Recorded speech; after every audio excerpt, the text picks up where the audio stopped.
Hello दोस्तों, welcome to विद्यालय IAS. आज के इस शॉर्ट वीडियो में वीडियो बहुत छोटा होने वाला है, तो इसमें हम सरकारी निधियों के बारे में जानेंगे। मतलब सरकार के खजाने, कौन कौन से खजाने होते हैं सरकार के पास। तो अगर आप अभी तक विद्यालय आईएएस से नहीं जुड़े हैं तो प्लीज चैनल को सब्सक्राइब करें, वीडियो को लाइक करें और शेयर करें। तो देखिए,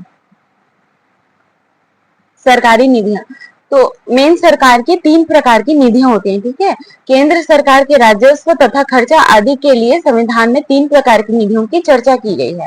संविधान में 3 प्रकार की निधियों की चर्चा की गई है। आर्टिकल 266(1), 266(2) और एक है आकस्मिकता निधि 267। लोक लेखा निधि, संचित निधि, लोक लेखा निधि और आकस्मिकता निधि। ठीक है, आर्टिकल 266 एक संचित निधि को बताता है, भारत की संचित निधि को। आर्टिकल 266(2) लोक लेखा निधि को बताता है।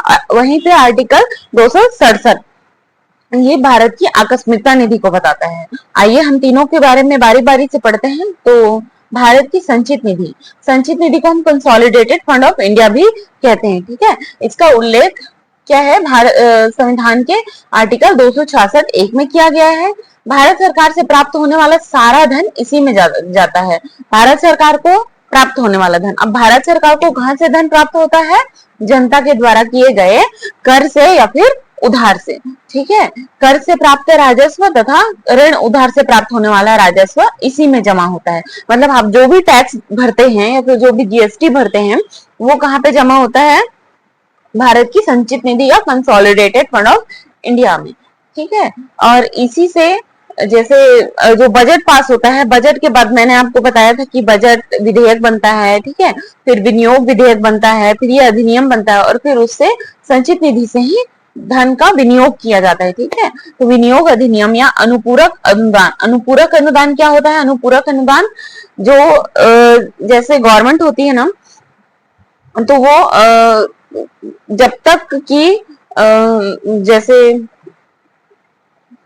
जैसे मान लीजिए कि एक पार्टी है, ठीक है, उसका अगले 3 महीनों में मतलब 5 साल कंप्लीट हो जाएंगे, तो वो जो बजट पास करेगी ना, वो सिर्फ अगले 3 महीनों के लिए ही करेगी। फिर अगला बजट अगली सरकार आके करेगी। ठीक है, चाहे वही सरकार क्यों ना है, तो उसे अनुपूरक अनुदान कहा जाता है या सप्लीमेंट्री ग्रांट। ठीक है, तो संबंधी अधिनियम जितने भी पारित होते हैं, अनुपूरक अनुदान जो होता है, जैसे मान लेते हैं कि बीजेपी की सरकार चल रही है, वो 5 महीनों में क्या होगी, 5 महीनों के बाद उसका कार्यकाल कंप्लीट हो जाएगा, तो वो जो अगला बजट बजट पास अगले 5 महीनों के लिए ही करेगी। ठीक है, उसके बाद का जो भी बजट पास होगा ना, वो अगली सरकार करेगी आके। तो उसे ही हम जो वो 5 महीनों के लिए बजट पास हुआ है उसे ही अनुपूरक अनुदान कहा जाता है, क्योंकि ये 5 साल के लिए नहीं है, लेकिन इतने टाइम के लिए है कि वो टाइम कंप्लीट हो जाए। ठीक है, संबंधी अधिनियम पारित करने पर ही इस निधि से धन निकाली जा सकती है। संवैधानिक पदाधिकारी के वेतन भत्ते भी इसी निधि से दिए जाते हैं। संवैधानिक पदाधिकारी मतलब जितने भी राष्ट्रपति होते हैं या फिर मंत्रीगण होते हैं, सबकी जो सैलरी होती है वो संचित निधि पर ही भारित होती है। ठीक है, और भारत की लोक लेखा निधि, पब्लिक अकाउंट ऑफ इंडिया, लोक लेखा निधि, भारत की लोक लेखा निधि यानी पब्लिक अकाउंट ऑफ इंडिया। तो इसका पहले तो हम देख लेते हैं वर्णन किसमें है। तो वर्णन है संविधान के अनुच्छेद 266(2) में। संचित निधि में जमा होने वाली राशियों के अलावा सभी सार्वजनिक राशियां इसी में जमा होती है। सार्वजनिक राशियां मतलब जितने भी बचत होते हैं या भविष्य निधि आप जमा कराते हैं, LIC वगैरह, सब कहाँ पे? लोक लेखा निधि में ही जमा की जाती है। ठीक है, इसे धन निकालने के लिए सरकार को संसद की मंजूरी की आवश्यकता नहीं होती है, लेकिन जबकि संचित निधि से धन निकालने के लिए संसद की मंजूरी की आवश्यकता होती है। संसद इसे विनियोग अधिनियम के माध्यम से पारित भी करती है। ठीक है, तो हमने क्या क्या पढ़ा है? अभी तक हमने पढ़ाया है संचित निधि, भारत की संचित निधि और भारत की लोक लेखा निधि। ठीक है, तो भारत की संचित निधि आर्टिकल है 266(1), लोक लेखा निधि है आर्टिकल 266(2). अब जितने भी कर, राजस्व या ऋण होंगे सरकार की, वो सारी निधियां कहाँ पे जमा होंगी? वो भारत की संचित निधि पे होंगी।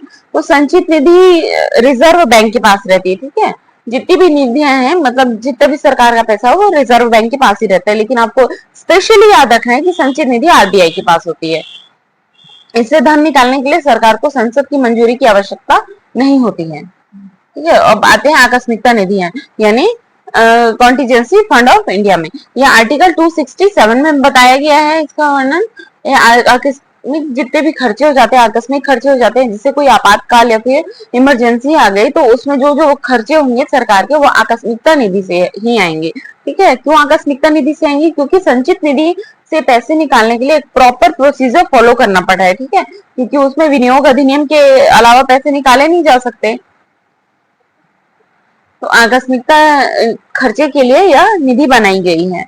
आकस्मिक निधि आर्टिकल है 267। राष्ट्रपति की ओर से भारत सरकार का वित्त सचिव इसका संचालन करता है। वित्त सचिव या फाइनेंस सेक्रेटरी ऑफ इंडिया, ठीक है, ये इसका संचालन करते हैं। तो ऐसे इस छोटे से वीडियो में हमने सरकार के खजानों के बारे में जाना, सरकार की निधियों के बारे में जाना। ठीक है। अगर आपको ये वीडियो अच्छा लगा हो तो प्लीज चैनल को सब्सक्राइब करें, वीडियो को लाइक करें और शेयर करें। प्लीज सब्सक्राइब करें।